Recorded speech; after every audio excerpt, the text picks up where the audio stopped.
Hi everyone, it's Bree. Today we're talking about teaching during a pandemic part 2, where I'll be sharing different tips, tricks, and tools that I've been using as I've been teaching during these unprecedented times. Today I'm actually rocking an incredible t-shirt that my friend made me, and it says teachers can virtually do anything. So let that be a reminder and encouragement to you today that no matter whether you're going to teach school online this year or if you're going to be in person or maybe a little bit of both, that no matter what the circumstances are, that you can overcome those, you can rise to the occasion, and we can love to teach our kids together. So I hope that you find these tools, tips, and tricks helpful to you. Let's go ahead and jump into it. The first thing I'm going to show you guys today is our digital journals that I got from Teachers by Teachers, and it is a great find. It is so cute and so easy to use, and I will show you how to do it. This is a super impressive tool. This is our digital journal with movable pieces and stickers that was created by Read, Write, Teach ELA, and oh my gosh, it has been so cute. I'm so excited to show you. It was only $11.75, and if you go over here, this is a desktop where students can spread out like their sticky notes and use it as their service, as if it was a desktop that you'd see in the classroom. And then they get to choose between all these different colored covers. So they have green, black, blue, pink, yellow, purple, red, orange, and then that's it. So they have a choice for how they want to decorate each one of their covers. I just told them to pick one and then to erase the rest. So if I was on here and I wanted to pick a pink one, I would just keep this on here and I would insert a text box.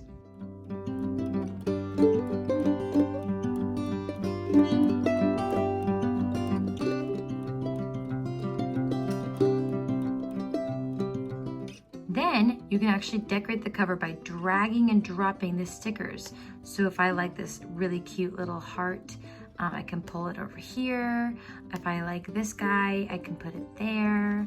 I can also put other stickers and things that mean a lot to me by teaching. And they just come over here and they hit like the backspace button and it will erase the ones that they're not using. Okay, now the next part that's fun is they get to pick their paper. So they get a choice between the white paper, and they have tons of different like arrows and things like this, or they can do like a little about themselves on here.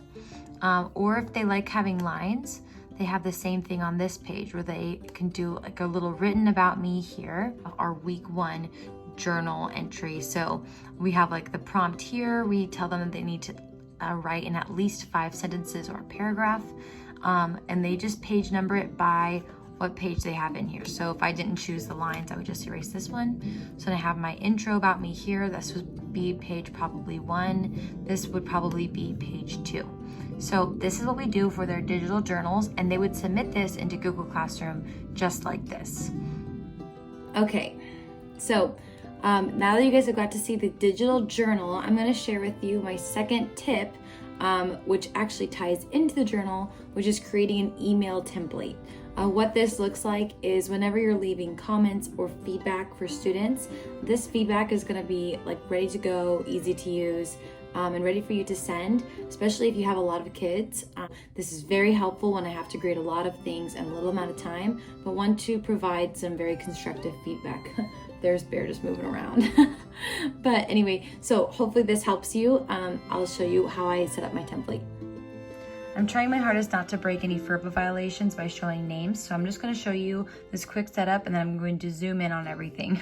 That way you guys can see it better.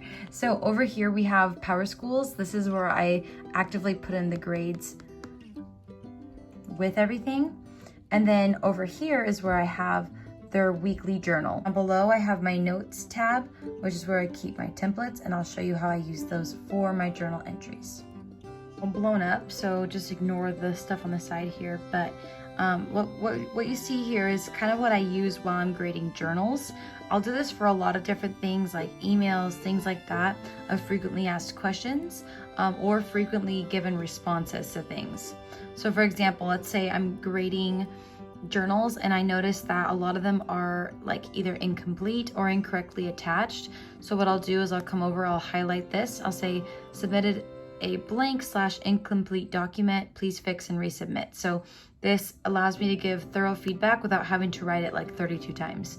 The next thing is like if they score below a 5 on their journal, because it's out of 10 points, that's halfway. So I like to say like, please make corrections with me in tutoring. That way I can try to understand what it is they're not understanding about either the journal prompt itself, or to see if they're struggling with the writing skills it takes to answer the question. So when I'm grading, this is what it looks like. Go over this is a 10 out of 10 example.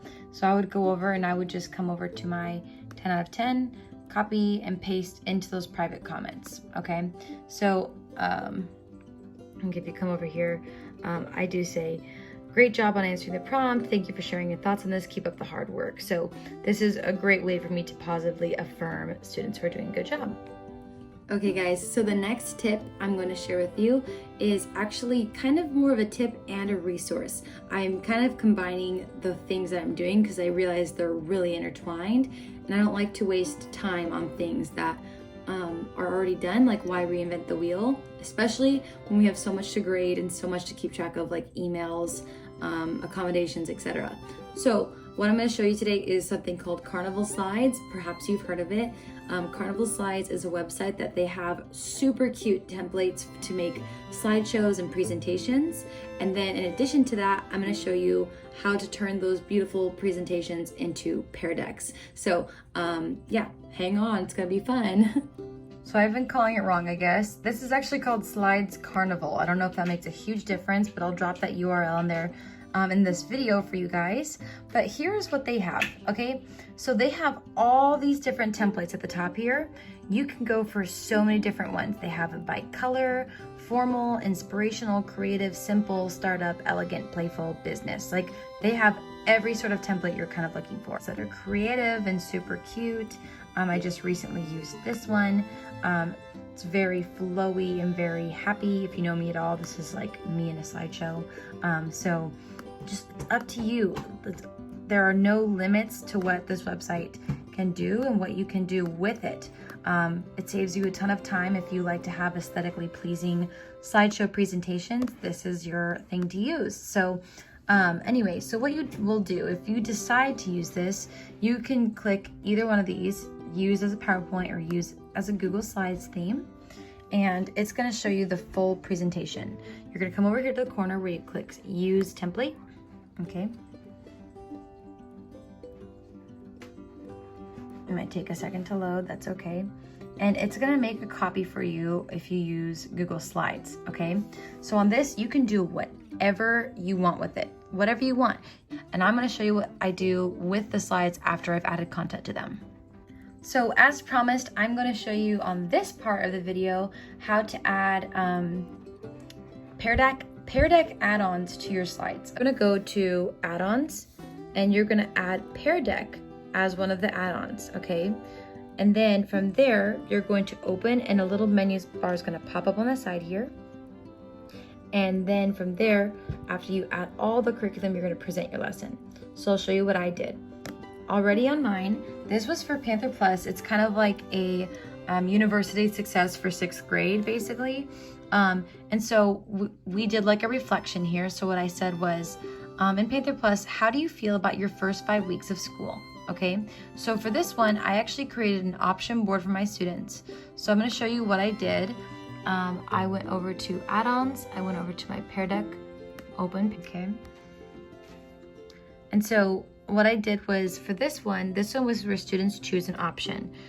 They have all these great choices where students can write a text, students can have a choice, students can type numbers, add a website, draw, and even have draggable things, okay? And they have so much more too. But for this one, I had a choice board. And the choice board was basically like, oh, it felt good, it felt fine, whatever.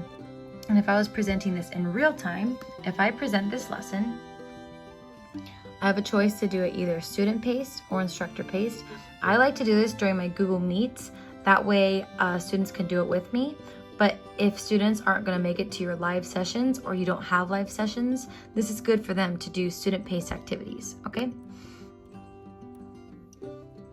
And this is going to be how students join. They're going to go to joinpd.com and they're going to type in this code in order to join. So I'm gonna hop on a different tab and show you what it looks like to join from the student perspective. Okay.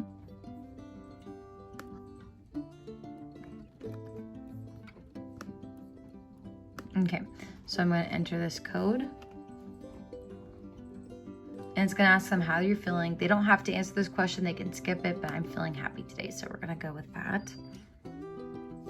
So while we're waiting for students to log on, I asked them, how do you feel about your first 5 weeks of school? And they have a choice boards. You can change these to be whatever you want to be, but this is what it looks like from the student perspective. Anyway, so what I'll do is, this is actually a tool I wanted to teach you, which is adding timers to your slides. So this is important for me for pacing because I want to allow the kids the chance to do it while they're with me live in the classroom. And it's a matter of just inserting. It's super easy. So I'm gonna go to Insert. I'm gonna go to Video. Now, if you have your own video, you can upload them from your Google Drive or a URL, but it automatically gives you one straight from YouTube. So sometimes I'll type in 5-minute timer. Okay. And then a whole bunch of different options will pop up. Like the video that I want, I hit submit, and boom, there comes the timer. And it works when I'm presenting because I can click it and it will pop up just like so. Okay, yeah, that's pretty much it. It's pretty much how you do it. I even do this when I'm not online in the classroom. I do this for like their daily bell work or their times to write in their journals and things like that. So timers are everything, and it's really good to value time, especially if you are very in the moment person like me. This is very helpful to me. So yeah. Okay, last tip and trick that I have for you is actually a tool, and it's about vocabulary. If you've never heard of vocabulary, it's one of my absolute favorite resources that I have as a teacher, and I've used it when I taught math. I've used it now when I teach ELA, and it is just so much fun. The reason why I like it is because the idea behind vocabulary is that they're trying to integrate using the power of music to spark your memory as we teach students new concepts and skills. So I'm going to show you what the world of vocabulary looks like. Here we are at vocabulary. So here I'm going to show you one that I did for math last year. So I did one on expressions and equations, and we did this one. I think it was this one. So for copyright reasons, obviously I can't play the video for you, but it's really cool because it does have like a music video. I love vocabulary because it's really good at focusing on the vocabulary and getting the kids to really understand what we're teaching. So what I love about this is they have something called Vocab Cards, okay? Now the Vocab Cards that are on here, there's all the vocabulary that's for this unit, okay? So they have, for this one for math, is like coefficient, equation, expression, isolate, orders of operations, and variable. This is awesome because the kids, if you come in and you click it, you can see the front of the card, which has the definition and an example, and then you can actually excuse me, you can actually write with this word by giving your own example in your own words, choosing the color and all that fun stuff. And once you've kind of saved that, you can move on to the back side of the card, which will actually show you a chance to draw it. So especially for math, this was great because they were able to draw their own answers and kind of draw some arrows to show me exactly what they were talking about. Okay, now in ELA, it's no different other than obviously the content. The vocab cards are still going to be there for different words. Like right now we're doing one on theme and literature, and so we have vocab words, vocab cards all related to theme, which is really awesome. But the best part is that it continues to build upon itself and for kids to really get that repetition to help them remember those vocabulary words. So what you click on next is this Vocab Game. This is the Vocab Game.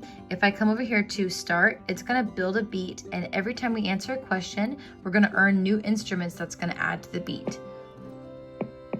So right now you just hear a basic bass, and it says drag the missing word into the space. We're gonna try to solve for x. So we blank find a way to put it by itself. You know, isolating it's gonna put it by itself. So if I drop it here, I moved up.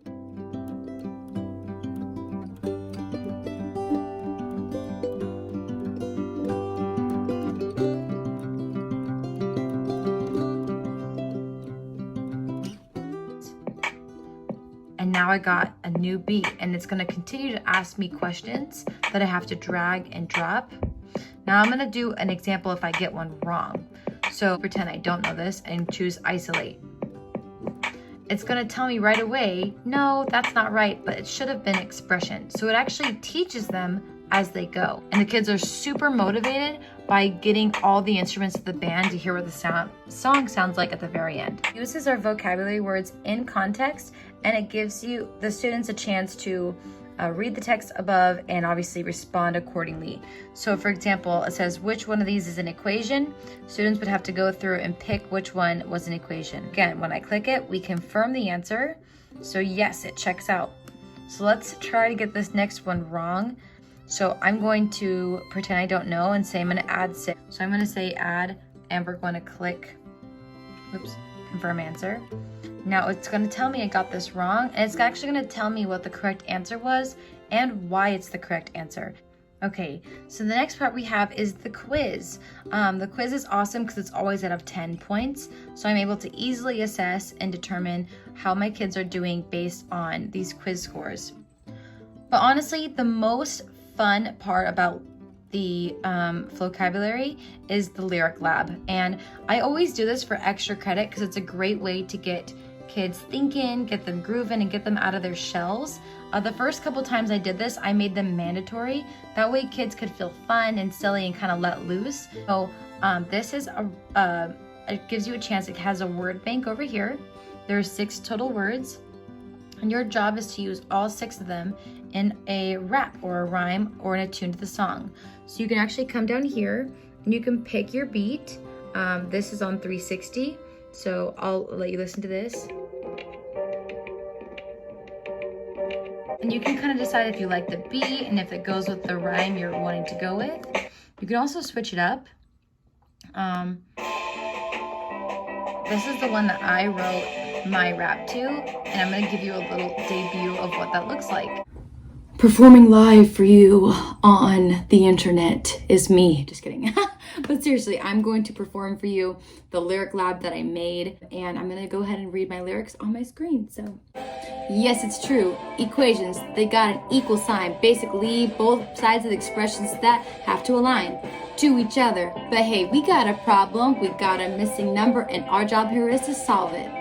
To start, we've got to isolate. We do that by doing orders of operations so we could separate the variable from its coefficient. And once you get started, you're gonna be proficient in solving equations, y'all. So it's so much fun. I wish I had permission to share some of the student videos that I received whenever we've done lyric lab and vocabulary. The kids get so creative, and I give them extra credit if they make a music video, but it's really a creative way for the kids to show they understand the vocab in context. So that's why I love the lyric lab. It's so much fun. Anyway, that's what that looked like for math. Obviously, it's not much different for ELA. So I'm gonna show you what the ELA version looks like in case you're curious. Now for the ELA content, this is what the theme and literature is. This is what the video looks like. All the videos are different for each one, depending on which one you choose. As you can see, vocab cards are no different on the ELA side of things. Same thing with the Vocab Game. They're building those beats. Read and respond, same question. The quiz is right down here. And then of course the lyric lab. So like I said, not different at all. So just remember that with things like vocabulary or anything new that you're going to do with your kids and you expect them to do, they're always going to mirror what is modeled. It's better to be more playful. That way the kids can see the excitement for it. And of course they make fun of me because I'm their teacher, but doesn't matter. I just try to show them you can have fun and this is how. So plus it's an easy assignment to get extra credit on. So why not? And a lot of kids will do it if you put some incentives behind it. And that's all I got. That's all I got. As far as digital tips, tricks, and resources that I've been using. Hopefully this video was helpful for you. I hope you guys have a great rest of your night. We'll see you next time.